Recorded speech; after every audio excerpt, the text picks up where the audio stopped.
Salut les guitaristes, c'est Benjamin. Aujourd'hui, je voudrais vous parler d'un aspect souvent négligé du jeu à la guitare et qui pourtant va améliorer énormément notre capacité à jouer fluide. Je veux parler du legato.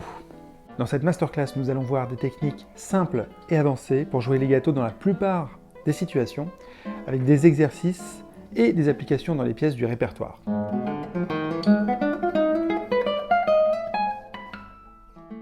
Dans cette chaîne, nous parlons guitare, mais surtout guitare classique, avec des rubriques comme les masterclass, les tutos sur les pièces du répertoire, les exercices techniques, les interviews et encore plein d'autres choses.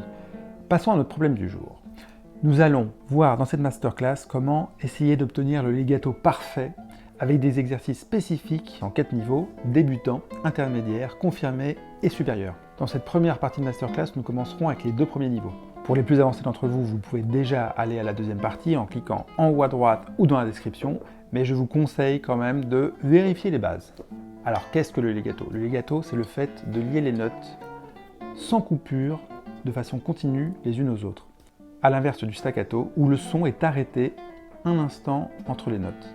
Parce qu'une bonne partie de la musique que l'on joue a vocation, au moins inconsciemment, à être chantée.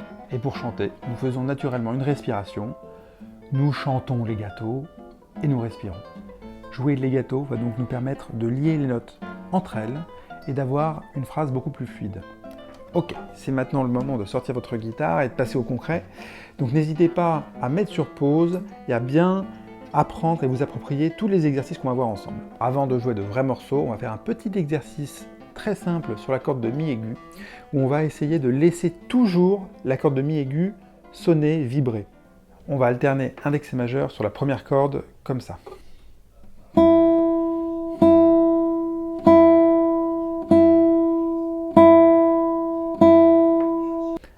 Alors si je pose mes doigts en avance, je vais couper la corde qui résonne et on aura ça.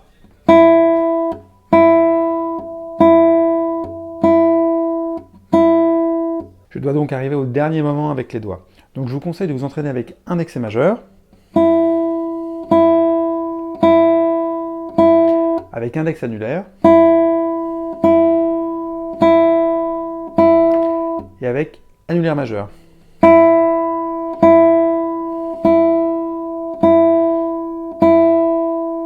Maintenant que nous avons travaillé notre main droite pour qu'elle joue legato, on va pouvoir s'occuper de la synchroniser avec la main gauche. Alors on va se mettre en 5e position et là, les doigts de la main gauche et de la main droite doivent vraiment se coordonner pour bouger ensemble. Alors attention de ne pas faire des mouvements brusques pour ne pas jouer saccadé. Mais il faut quand même faut que les mouvements soient lents, mais très synchronisés.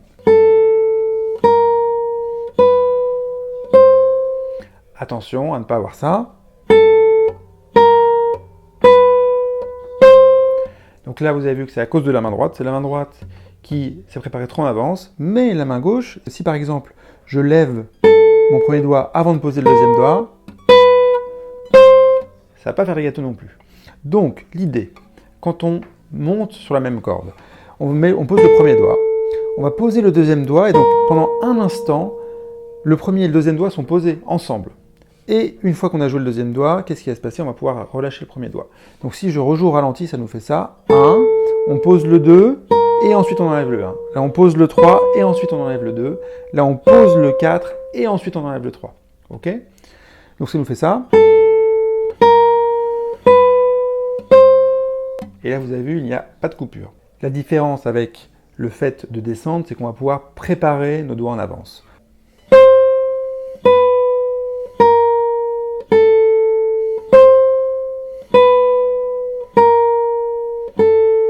Donc vous avez vu, quand je joue le 4e doigt et que je pose le 3e, je peux poser le 3e doigt pendant ce temps-là.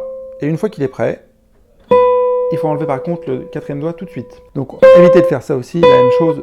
Évitez de relâcher les doigts. Donc on prépare le 3e doigt et on relâche le 4e doigt. Le 2e et le 1er. Ça y est, on passe maintenant à une application avec l'étude numéro 1 de Leo Brouwer. Alors là, la mélodie va être à la basse et on va la jouer exclusivement avec le pouce. Donc attention, comme tout à l'heure, à ne pas poser le pouce en avance une fois qu'il a joué la corde.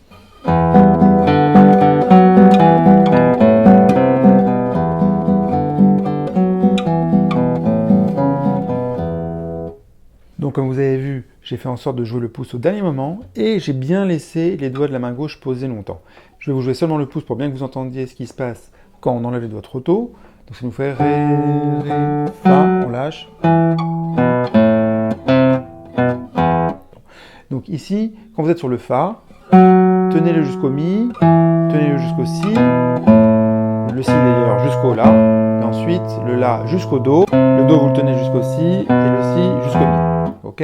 Donc si on joue seulement la basse, ça fait ça.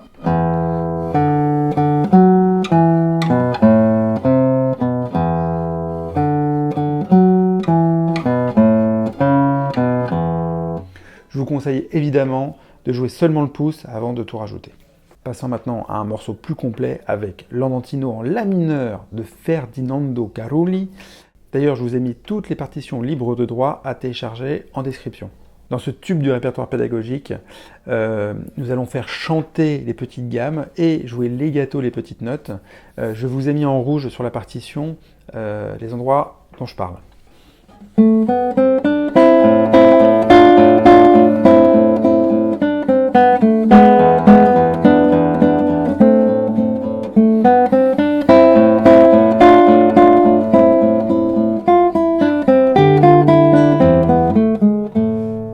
Alors, on va commencer par s'intéresser aux petites gammes. Attention à la si do ré mi au début. Donc, comme on a vu, on va laisser vraiment poser les doigts jusqu'au bout. Le la jusqu'au si. Le do, on va le poser, le premier doigt, on va le poser au dernier moment sur le do. Le ré, pareil. Et ensuite, pour l'accord, on va vraiment laisser le quatrième doigt poser le plus longtemps possible et l'enlever au dernier moment. À éviter bien sûr ça. Comme dans le deuxième exemple de tout à l'heure, on va laisser les doigts poser le plus longtemps possible et préparer l'autre doigt en avance. Donc on joue le ré, on prépare le do pendant ce temps-là, on enlève le doigt au dernier moment et on pose le la au dernier moment. Évitons ça. Donc pour la fin, on aura une longue période de gamme avec le fa qu'on va tenir jusqu'au mi, le ré on met au dernier moment, on pose le premier doigt en avance. Là, regardez, c'est deux cordes différentes, donc on peut placer notre sol en avance. On pose le fa en avance, jusqu'au mi, le ré on le pose tard, on pose le do en avance, on lève le do au dernier moment, on pose le la au dernier moment, on pose le sol dièse et on le laisse jusqu'au la. Voilà ce qui se passe au ralenti. Donc c'est exactement la même chose pour les accords. On va faire notre do mi. On va le laisser le plus longtemps possible, en sachant que là c'est quand même moins grave parce que notre mi aigu résonne, donc en tout cas on va faire attention à poser nos doigts le plus tard possible. Et pareil, par contre ici on va vraiment laisser le fa le plus longtemps possible jusqu'au mi. Donc on a ça, on laisse et on joue. Donc vous avez bien compris, il faut absolument éviter ça. Alors bravo pour cette première étape. Nous passons maintenant à un morceau avec deux lignes mélodiques superposées qu'il va falloir jouer chacune legato simultanément. Le morceau que je vous ai choisi pour ça, c'est l'étude numéro 6 de Matteo Carcassi.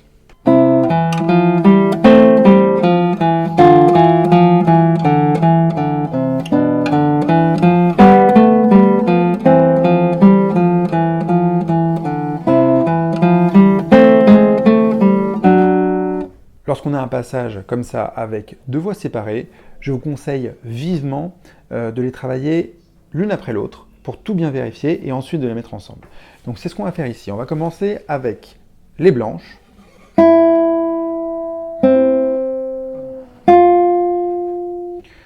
Donc ici le do, on le tient jusqu'au fa le plus longtemps possible. Ensuite le ré, on tient jusqu'au si. Et le do, on va le tenir vraiment au moins 2 temps. Ceci étant fait, on a fait la partie la plus simple. Maintenant, la partie de la basse. Déjà ici, première petite difficulté, souvent on entend ici quand on pose les deux doigts. Donc il faudra bien faire attention ici entre le mi et le ré.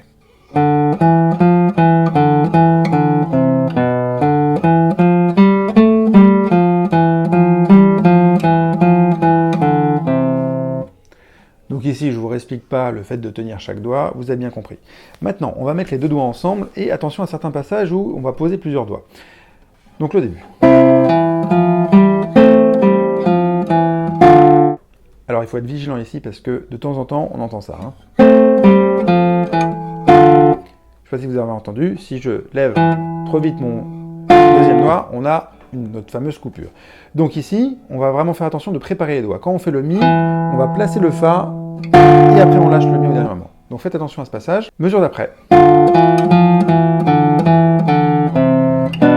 Deuxième passage délicat entre le Do et le Si Ré. D'accord? Pas ça. On continue. Pareil ici, pas de ça. Et voilà, vous avez terminé les exercices de la première partie de la masterclass. Vous montrez vraiment votre niveau d'un cran quand vous apercevrez vous-même quand est-ce que votre discours est coupé. Vous verrez que vos mélodies seront beaucoup plus fluides et votre musique beaucoup plus belle à écouter. Dans cette vidéo, nous avons vu comment travailler le legato avec déjà 2 niveaux de difficulté, en partant des cordes à vide jusqu'à superposer 2 voix. Vous avez maintenant de quoi vous familiariser avec ce concept, mais n'hésitez pas à aller plus loin avec la deuxième partie de cette masterclass qui devrait s'afficher en haut à droite. Les exemples seront plus complexes et nous verrons comment nous y prendre lorsqu'il ne sera pas possible de laisser les doigts posés jusqu'au bout. Pour continuer ces vidéos pédagogiques, dites-moi si ce format vous plaît, bref, faites-moi vos retours. La meilleure chose que vous pouvez faire pour soutenir la chaîne, c'est de vous abonner en bas à droite, de partager la vidéo autour de vous, de laisser un commentaire et le petit pouce bleu en bas, ça fait toujours plaisir. Plusieurs rubriques sont en préparation, mais d'ici là, au revoir et belle musique à vous.